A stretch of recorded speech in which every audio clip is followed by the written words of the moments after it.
استاد صاحب اس کے حوالے سے اب جو بات آ رہی ہے وہ یہی ہے کہ افغانستان سے ہی یہ ہوا ہے، وہیں پہ پلاننگ ہوئی ہے، جو ہینڈلرز تھے وہ بھی وہاں پر تھے، اور اس آدمی کا وہاں جانا اور وہاں سے پھر آنا یہ بھی ثابت ہوا ہے. تو یعنی اس خطے میں یا پاکستان میں دہشت گردی کے جو تانے بانے ہیں وہ افغانستان سے جڑتے ہوئے ایک مرتبہ دکھائی دیتے ہیں. تو اس حوالے سے استاد صاحب کیا کہتے ہیں؟ یہ تو میں پہلے بار بار بتا رہا ہوں کہ الفساد افغانستان.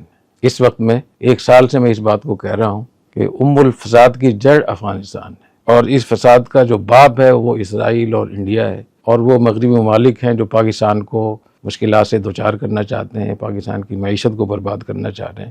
تو سب افغانستان سے ہو رہا ہے، اور اس کی تفصیلات بھی بہت ہوئی ہیں. تو وہاں ان کی ٹریننگ بھی ہوتی ہے، ان کو اسلحہ بھی دیا جاتا ہے، ان کو سپورٹ بھی کی جاتی ہے. جو بھی کسی جنگ کو سپورٹ کی ضرورت ہوتی ہے افغانستان سے مل رہی ہے ان کو. اس لیے اس میں کوئی اب شک نہیں رہا ہے کہ 90% جو کارروائیاں ہیں وہ افغانستان سے ہو رہی ہیں، 10% کارروائیاں ایران سے ہوئی ہیں، اور اب اس میں کافی کمی آئی.